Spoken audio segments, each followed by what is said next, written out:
Okay, welcome.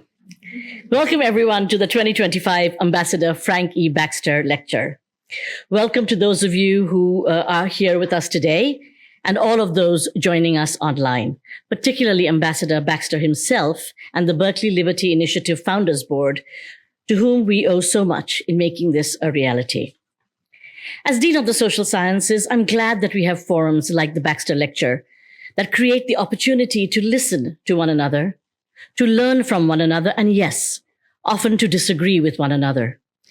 We can disagree, but we must keep talking for the sake of the academic world, for the sake of society, and frankly, for the sake of the globe. It is that process of the exchange of ideas that animates the teaching in our classrooms and that drives our research forward. It also lies at the heart of democracy as an ideal. We believe that we all benefit from living in a society that allows for the possibility, or in fact embraces the possibility of dissent. As I understand it, it also lies at the heart of Dr. Levin's recent book and lecture today. So I very much look forward to hearing his perspective on how Americans can become more unified. But first, I would like to invite our Chancellor, Lyons, to the podium to speak. In addition to being our first undergraduate alumnus to serve as Chancellor, Chancellor Lyons is also a noted economist, so a social scientist, one of us. Chancellor Lyons has also served as Dean and more than most really deeply appreciates the importance of institutional culture, which is very fitting for the ideas under discussion today and for the BLI more generally. Thank you so much for being here, Rich. The podium is all yours.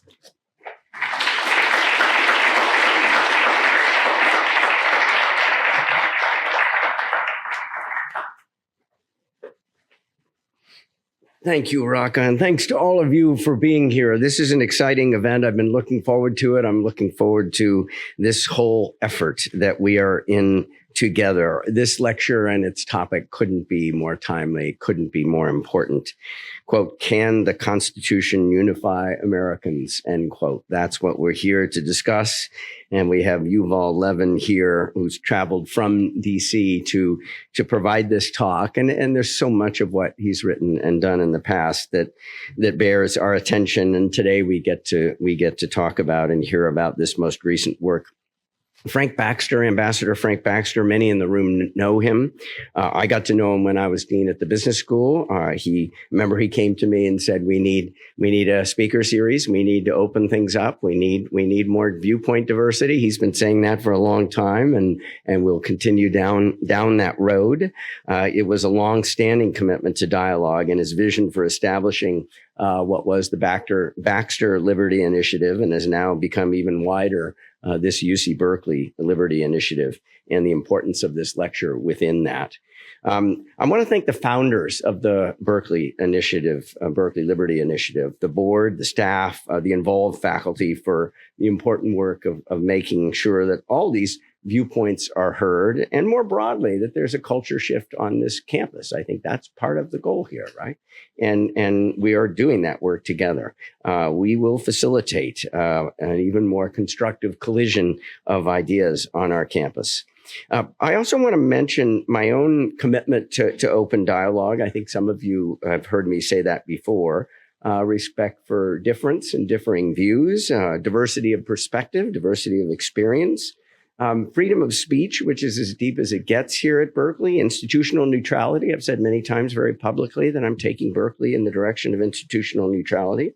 And their importance for higher education. We've all been reading about that. That will come up later. Just one little footnote. I happened to be in Washington, D.C. on Monday of this week at an AAU meeting. That's the Association of American Universities, the top roughly 70 research universities in the U.S. And the presidents and chancellors are almost all there, not every single one of them. But here's the footnote. The phrase academic freedom.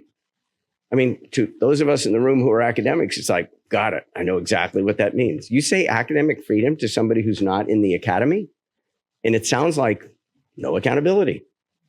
Anything goes in the classroom.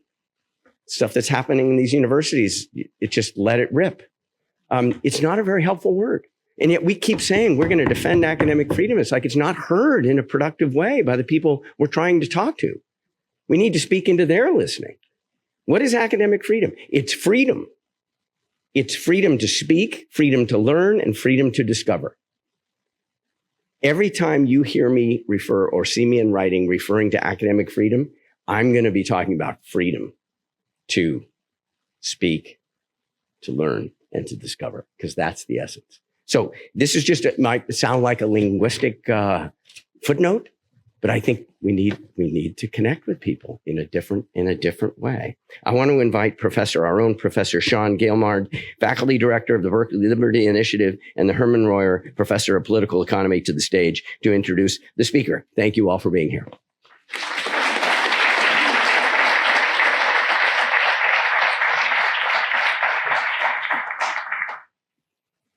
Thank you, Chancellor Lyons and Dean Ray. I want to underscore the Chancellor's and Dean's thanks to Ambassador Frank Baxter.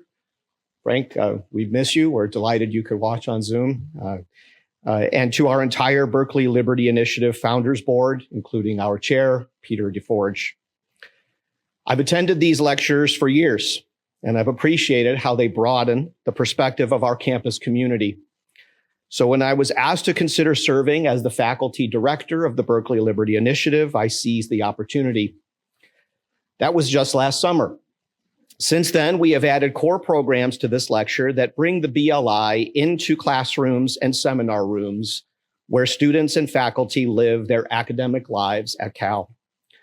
To use one example, this semester we began our Open Exchange Grants program, which collaborates with faculty on campus who want to develop their students' ability to engage each other across controversial divides.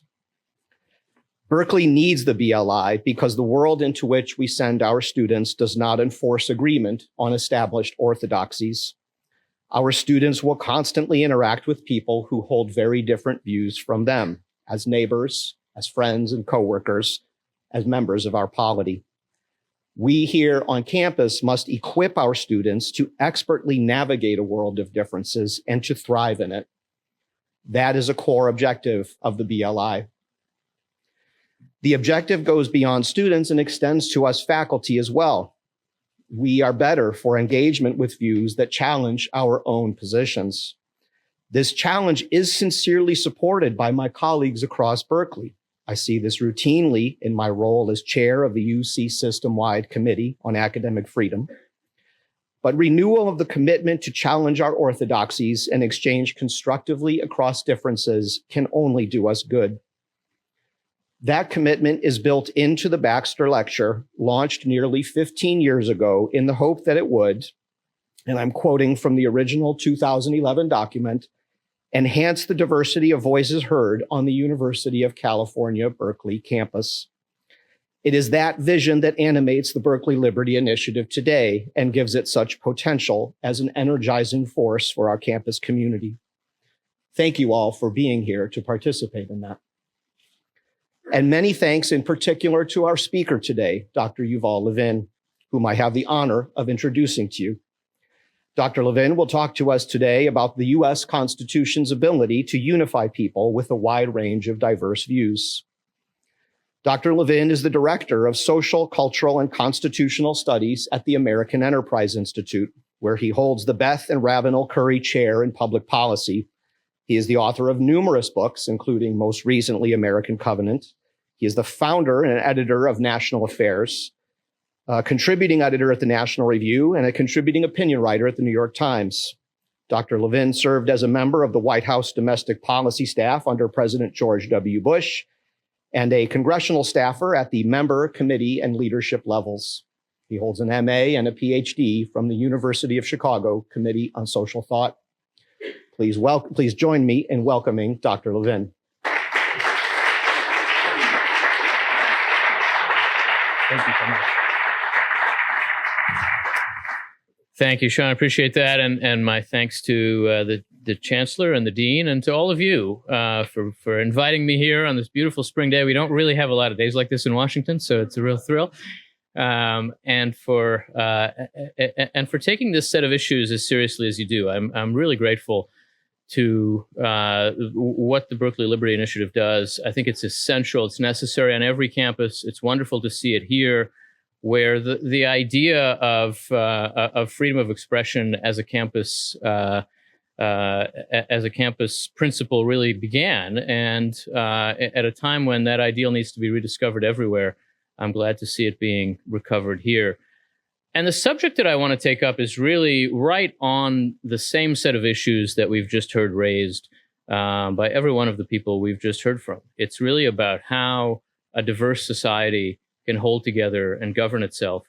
And I want to take up what may seem like a peculiar sort of angle on that subject and suggest to you that we should think about the American Constitution as a framework for national unity. I say it may seem strange to think so because unity and cohesion are not normally how we think about what the American Constitution is for, but also because we're living in an intensely divided time, and it can certainly seem like the Constitution is more of a source of that division than it is a solution to it.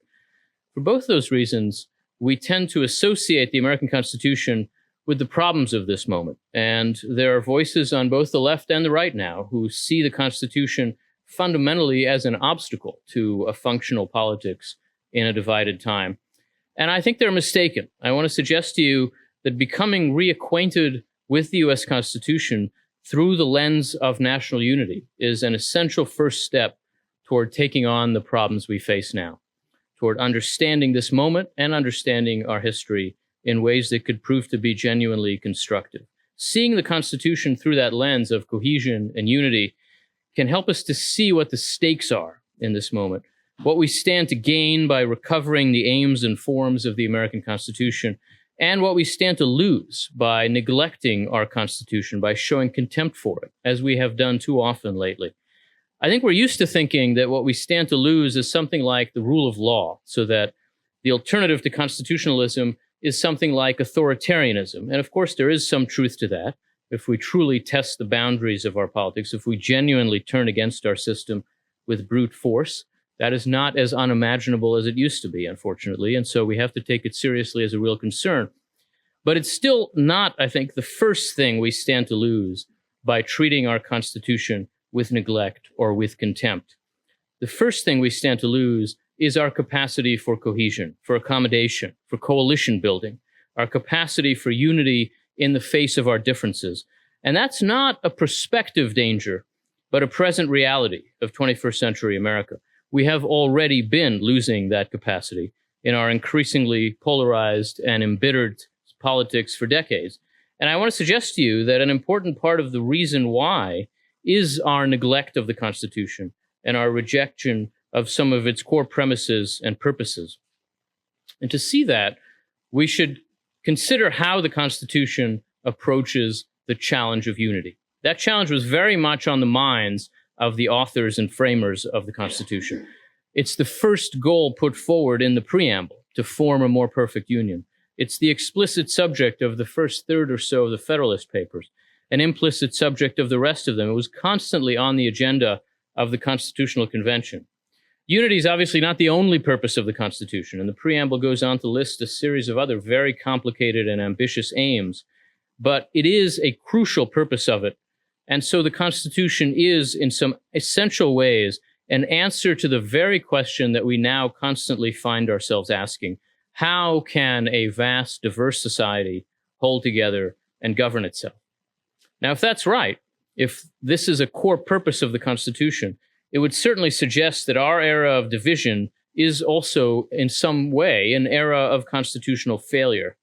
But it should force us to ask how much of that failure is a failure of constitutional practice and how much of it is a failure of constitutional design.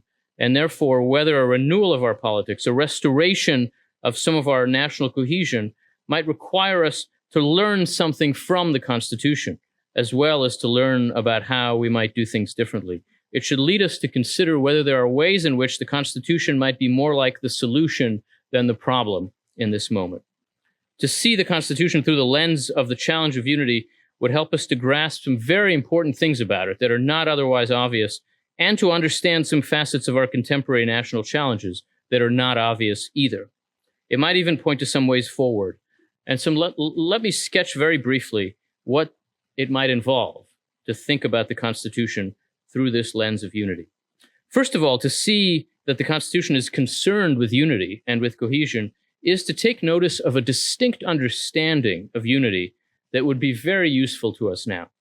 It's an idea that's particularly evident in the thinking of James Madison, who was uniquely attuned to the dangers of division and faction. Madison is different from the other framers. He doesn't fall neatly into any of the familiar categories of left and right that we might have now, and he wasn't a lawyer. Of the prominent framers, he was almost the only one who wasn't a lawyer, and he thought about the challenge they confronted less as a legal challenge and more as a fundamentally political challenge. His approach to the question of unity starts from what might seem at first like a contradiction in some of his thinking. On the one hand, Madison insists that disagreement about fundamental questions is inherent and unavoidable in a truly free society. He puts this very bluntly. In Federalist 10, he writes, quote, "As long as the reason of man continues fallible and he's at liberty to exercise it, different opinions will be formed." Period. In other words, differences are a function of freedom itself. And we all know this.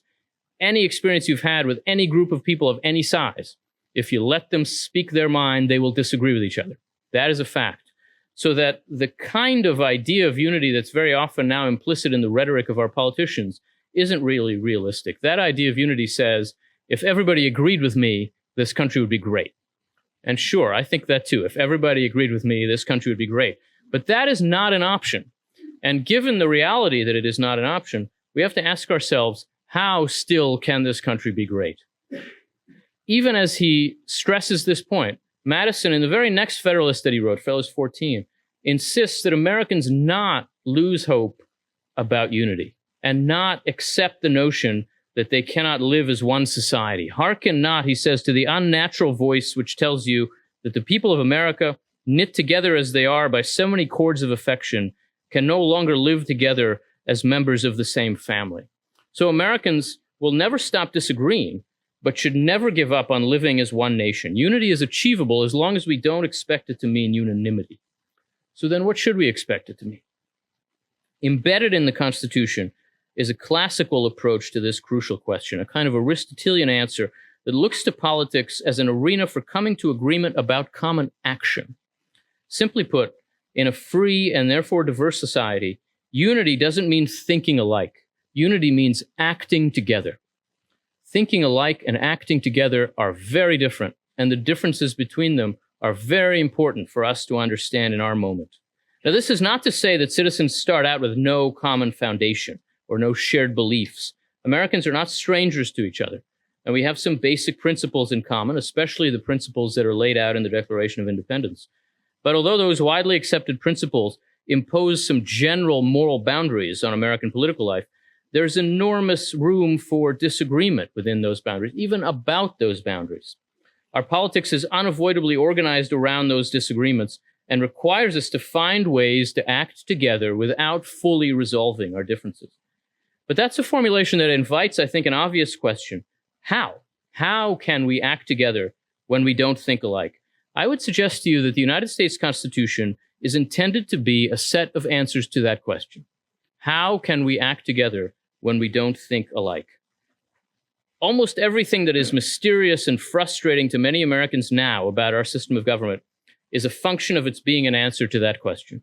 And a lot of the dysfunction of our contemporary political culture is a consequence of failures of constitutional practice that stand in the way of putting the Constitution's particular answer to that question into effect. That answer is not simple-minded. There are simple-minded ways to answer that question. You can say, we act together when we don't think alike by just taking a vote and seeing what the majority wants to do. But that kind of answer would endanger minorities in a free society. And precisely because we do agree that we are all created equal, and because we've lived a national history that too often has trampled over that truth, Americans know that although majority rule is an absolutely essential principle of legitimacy, it also can sometimes be a principle of despotism, of oppression. And so our Constitution looks to help us act together when we don't think alike, while also balancing majority rule and minority rights. That is not a simple task. And so ours is not a simple system of government. It looks to broaden majorities before empowering them, and to restrain majorities even while ultimately relying on them. It deals with tensions like this, even contradictions, by seeking a kind of dynamic balance between competing pressures over and over. This is its strength, but it's also why the Constitution is so frustrating to us so much of the time. Acting together when we don't think alike requires creating some space for competing approaches to coexist. It requires compelling opposing factions to bargain and negotiate and seek accommodations. It requires administering the government in steady and predictable ways in accordance with those accommodations. And it requires enforcing clear boundaries on the powers of majorities and of public officials. That is the work of federalism, of Congress, of the president, and of the courts, respectively. And it requires a citizenry well formed in some core Republican virtues by the very experience of acting together when we don't think alike. Looking at the parts of the Constitution through the lens of that distinct understanding of unity can help us to see each of those parts in a different light than we usually do. And let me quickly suggest to you what that can look like in the case of each of these institutions.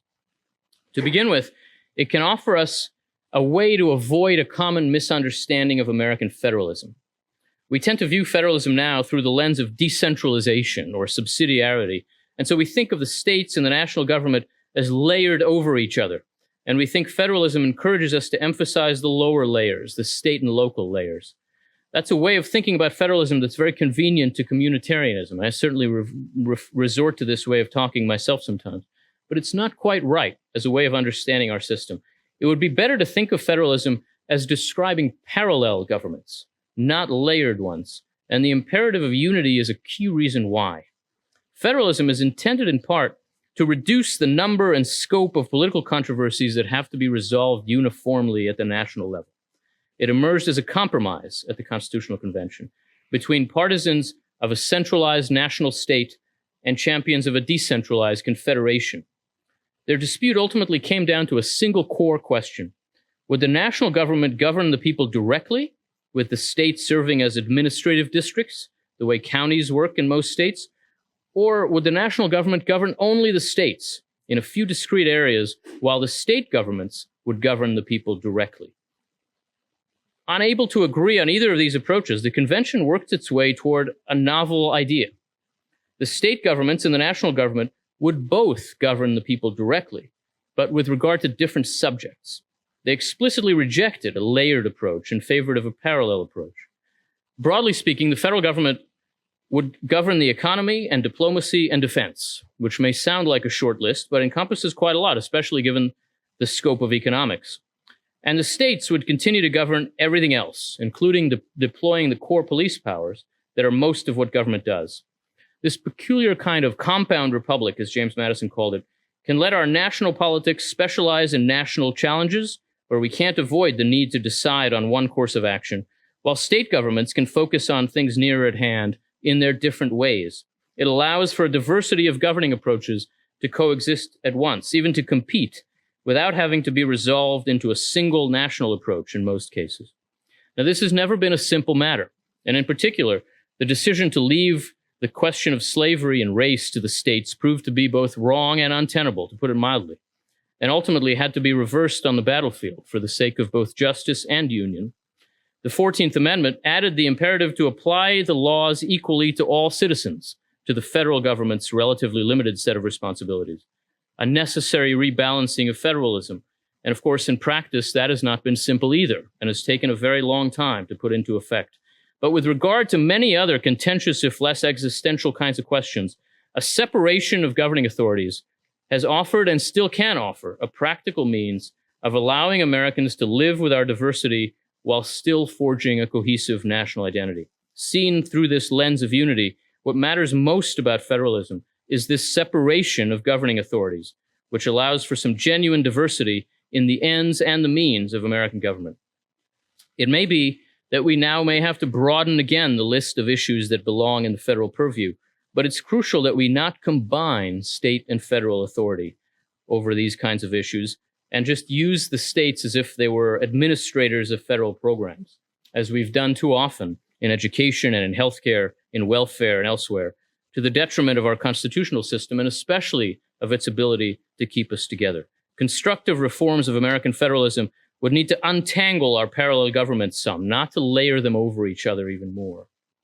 Now, those questions that do need to be resolved at the national level are intended first and foremost to be addressed by bargaining in Congress, And the purpose of Congress also looks a little different in light of the Constitution's emphasis on national unity.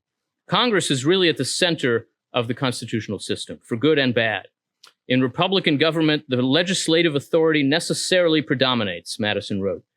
Republican government is representative government. And although the presidency, and to some extent even the courts, are ultimately accountable to the people too, only Congress is designed to be representative of the people. And Congress is, of course, the absolutely central institution in the Constitution's vision of unity too. By representing our plurality, our national legislature can allow for negotiations among the key factions that compose that plurality. This is the first and foremost way, the most important way, in which the Constitution envisions Americans acting together even when we don't think alike, by negotiating toward broadly acceptable courses of action. This is the essence of our politics. When it works, Congress can function as an arena of contention and of coalition building, even of integration, as the representative of different American points of view oppose each other, are compelled to find ways to accommodate each other, and in some respects, come to understand themselves as engaged in a common effort. Madison took this to be maybe the primary advantage of representative government. It can refine and elevate public sentiments and passions and give them forms that are more amenable to being negotiated so that they can be turned into coherent governing objectives. This is a key reason why Congress is not simply majoritarian. The U.S. Congress is different from the kinds of parliaments that you find in most other democracies now, because it doesn't empower simple majorities to govern unrestrained until they lose their mandates. The distinct overlapping electorates that choose the House and Senate, the constant threat of presidential vetoes, the assorted supermajority requirements that exist here and there, all mean that narrow, ephemeral majorities can't exercise real power in the American system. They have to deal with broad and durable minorities. They have to work to build some consensus before they can really exercise institutional power. This is done in part to protect minorities, but also to build consensus that reaches further than simple majority power, to make us more unified before we act. It's critical to see that that kind of coalition building doesn't feel unifying as it's happening. Negotiating processes are inherently adversarial, but by compelling different factions to deal with each other with the aim of concrete common action, those sorts of processes can forge some common ground. An effective legislative accommodation doesn't just give each side half a loaf. It gives everybody some practical experience in living and acting together. It builds cohesion, it builds social capital. And as much as it is a source of public policy, Congress is a source of this kind of accommodation, an arena for working out differences in ways that can disarm dangerous divisions. Needless to say, that is not what Congress generally looks like right now. And so it's not what our political culture looks like. There have been some instances in recent years of genuine cross-partisan bargaining on some key issues, especially thanks to the filibuster in the Senate, which has been absolutely essential in facilitating unity in our system. But it's been all too rare, and much of the time, the institution is dominated instead by culture war theatrics and partisan grandstanding on all sides. That Congress is broken is the primary reason why our political culture is broken. But seeing exactly what it is that's broken is crucial. When reformers think about how Congress needs to change, they too often overlook what it's actually failing to do. Everybody agrees that Congress is broken. It would be hard to find someone who thinks it isn't. But what is its dysfunction? What function is it not performing? The natural, intuitive answer to that question is Congress is not passing big legislation. Pick your favorite issue, Congress isn't fixing it. And that's true on the budget, on the environment, on immigration, whatever it is that you think matters most and is most urgent, Congress is failing to pass big legislation. But there's an underlying problem underneath that. Congress is failing to facilitate cross-partisan bargaining and accommodation. That is its purpose. That's why it's not passing big legislation. But to see that that's the underlying problem is very important, because the difference in how we interpret the nature of the problem determines a difference in how we prescribe solutions. If the problem is that Congress isn't passing major legislation, then you want Congress to be more efficient. You want it to move more quickly. Maybe you want to empower the leaders of both houses to centralize power more, let things move more quickly. Maybe you want to get rid of the filibuster. If you think the problem is that Congress is not facilitating bargaining across party lines, then you actually want Congress to be less efficient. You want to force the two sides to deal with each other. You love the filibuster, as I do. It's the only reason we've had any bipartisan bargaining in the last 15 years in Congress. You don't want to centralize power in leaders. It's already the case that only 5 or 6 people actually do any legislating in Congress right now in most cases.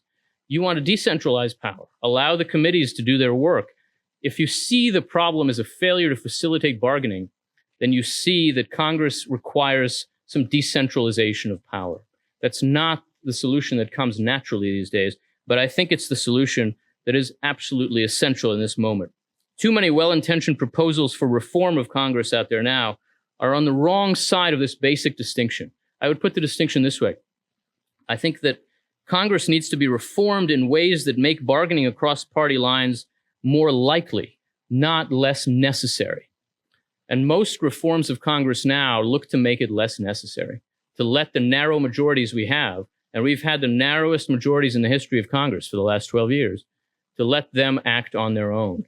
That is not ultimately a way to solve the actual problem we confront.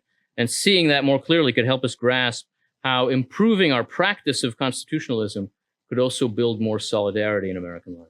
Now, the task of turning Congress's negotiated frameworks into actual functional administration falls to the President of the United States, alas. But the President's role in facilitating national unity is also not what it's generally perceived to be.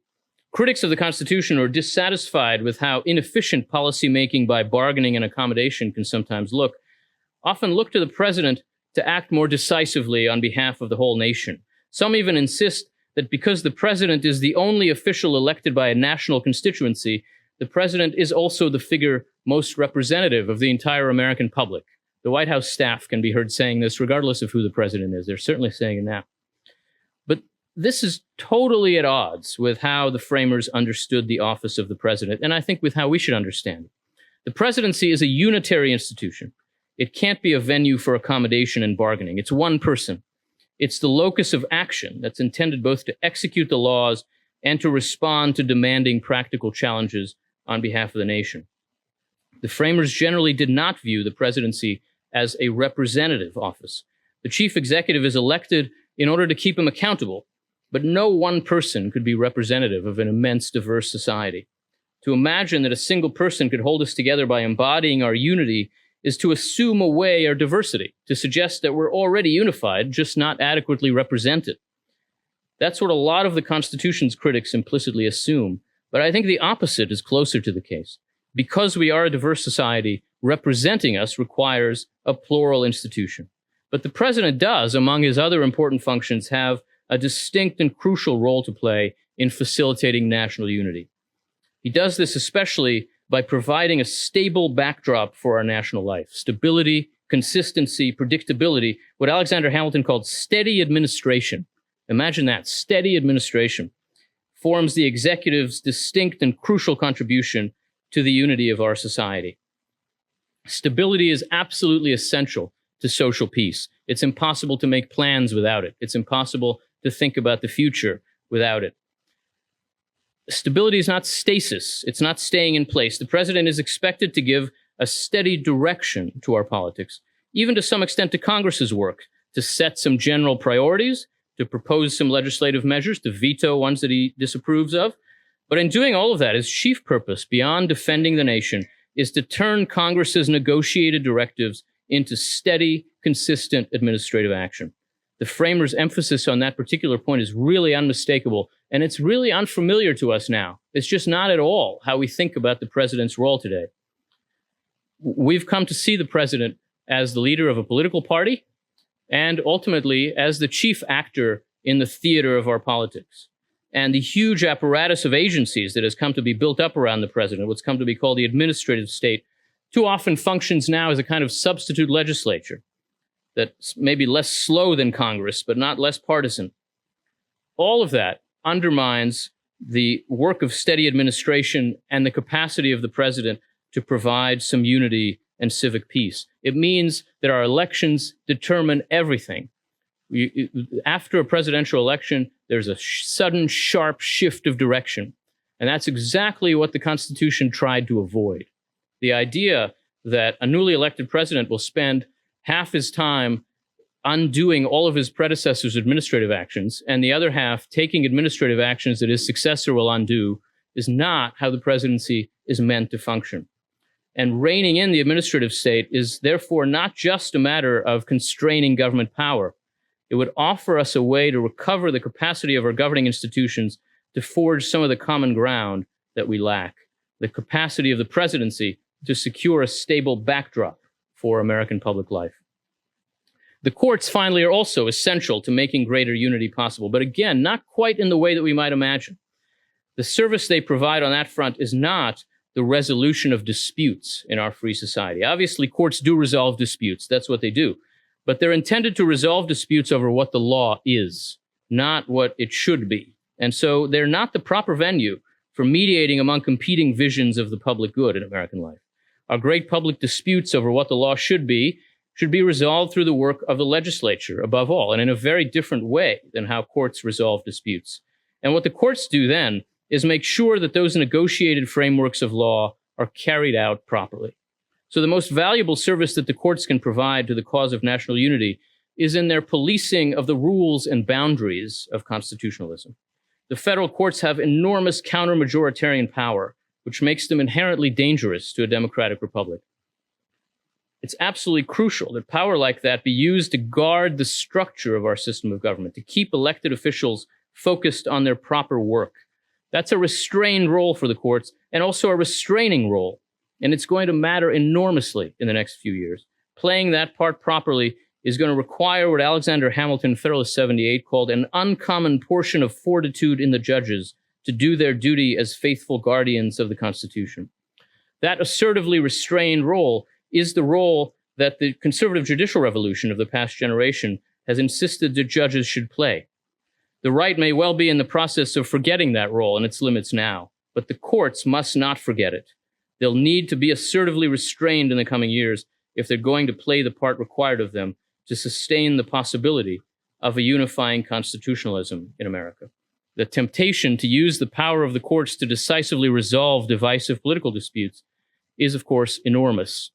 But it has to be resisted, especially by judges themselves, if the courts are going to be able to play the essential role they now have to play, preventing end runs around our constitutional system, and ultimately making it possible for our system to facilitate the kind of unity that our Constitution envisions, a unity that consists of acting together when we don't think alike, a unity that involves negotiating through our differences, finding accommodations, working our way toward acceptable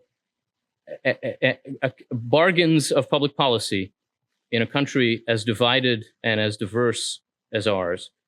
I think in thinking about that, there's one final lesson we can draw from the Constitution's peculiar approach to unity that could be very helpful to us now. And it takes seriously some of the criticisms that are offered of our constitutional system. Those critiques are generally arguments for a simpler majoritarianism. They suggest that our system is standing in the way of change the public wants. And so they imply that our divisions in some way are just illusions, that we ultimately are fairly unified, but are denied what we want by a system that is geared to frustrate us. I think there have been times in our history when something like that has been true, when the deliberate recalcitrance of the Constitution has been our major political problem, when large majorities of Americans expressed a clear set of desires for an extended period of time, but were denied what they sought by the rigidity of our system. There have been other times, though, when strife and discord in our society have been our biggest problem, when Americans were bitterly divided and viewed one another more as enemies than friends, and so have been unable to form clear, durable political aspirations beyond getting rid of their opponents. I think that we are plainly living now in one of those latter moments. There is no broad and durable American majority advancing a coherent agenda that's obstructed by our institutions. We live in a 50-50 moment, a very unusually long 50-50 moment in American public life.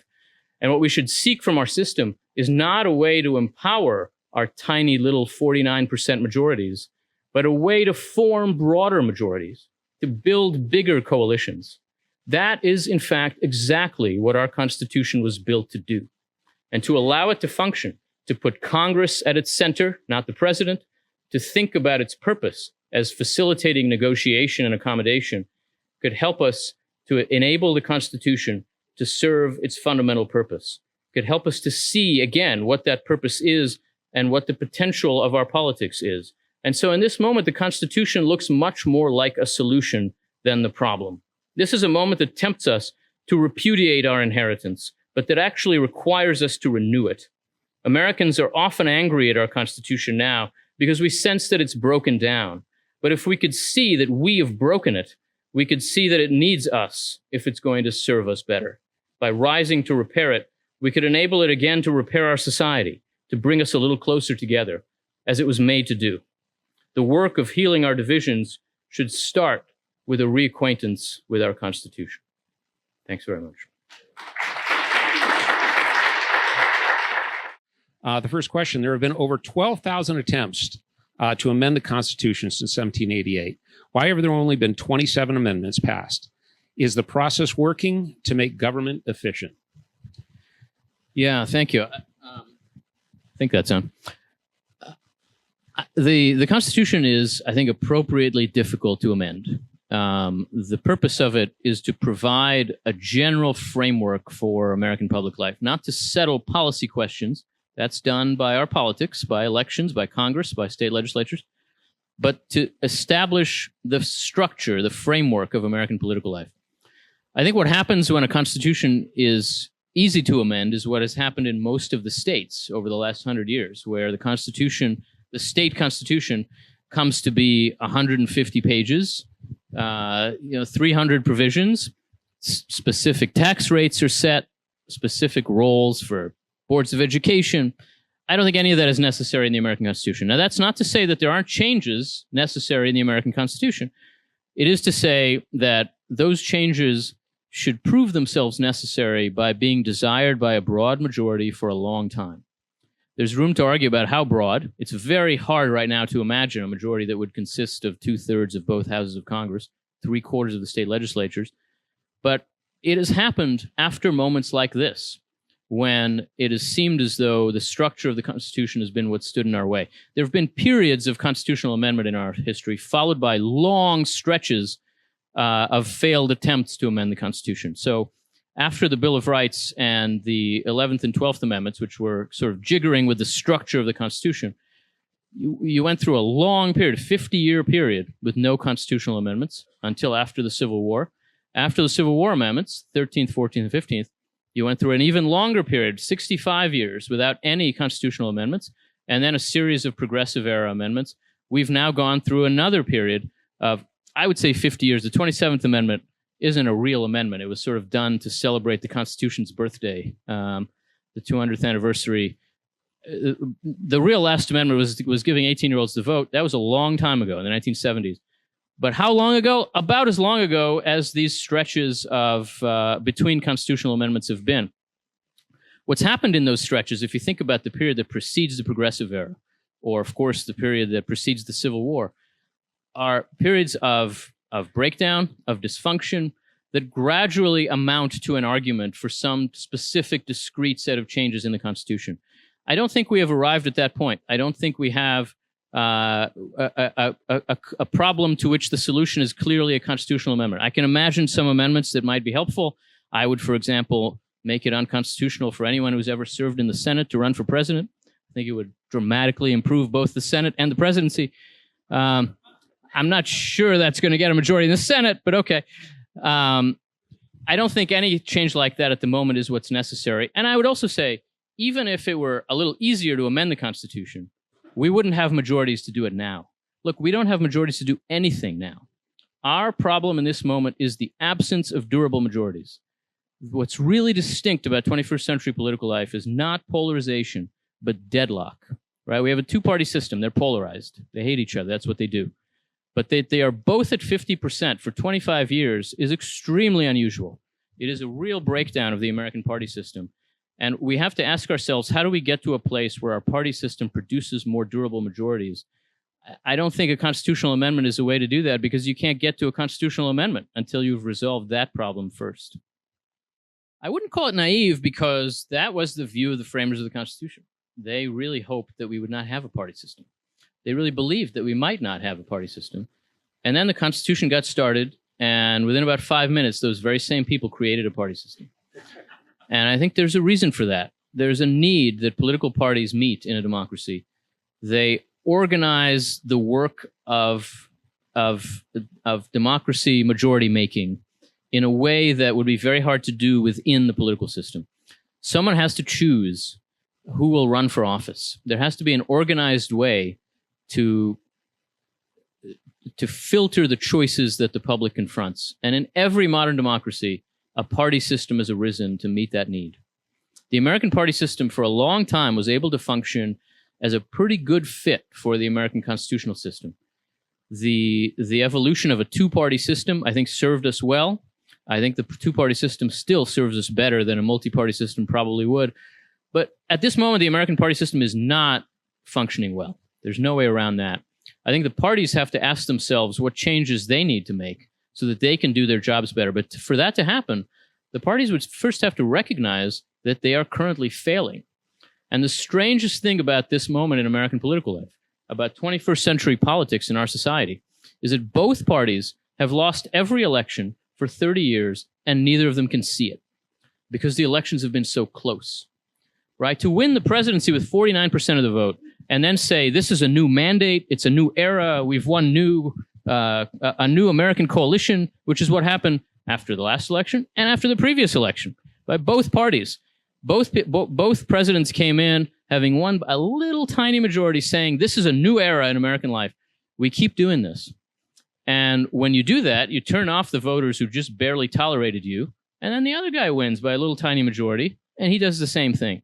There has to be a way out of that dynamic, and that way has to be, first and foremost, seen by the parties as a way to address their own failure. I think they have to rethink the primary system, which is a very bad fit for contemporary American political culture. The primary system is not new, but it's a bad fit for our moment in a way that I think the parties have to recognize. This needs to be a period of experimentation with election reform, party election reform, primary reform. In both parties, they both pay a heavy price for the primary system, which lets their most devoted voters pick their candidates so that their least devoted voters are always unhappy with their candidates. This is not a way for the party system to function. We're basically taking the craziest 10% of the public, asking it, what do you want? And then running the entire system in accordance with that. And I say this as a primary voter, as one of those crazy people. If you think about politics all the time, you're not a normal American. And there has to be a way for our politics to function that serves normal people. So I think party reform is necessary, but I don't think we can get rid of the party system. Thank you. President Trump has issued more executive orders by far than any other president in history. And he's facing more lawsuits. Is he truly expanding executive power, or do you believe in the long run his actions will end up shrinking executive power? That's a great question. I would say, so it's true, in these 100 days, which ended yesterday, Donald Trump advanced more administrative actions, executive orders, and similar things than any president in history, including Franklin Roosevelt in his first 100 days, where that term, first 100 days, really came to be. At the same time, in those first 100 days, Donald Trump signed fewer pieces of legislation than any modern president. When you think about effective presidents, about transformative presidents, you think about legislation. You think about the New Deal and the Great Society. You think about the tax reforms of the 80s, the defense buildup. You don't really think about administrative actions. I think that the idea that what we're seeing now is transformational of American government is probably wrong.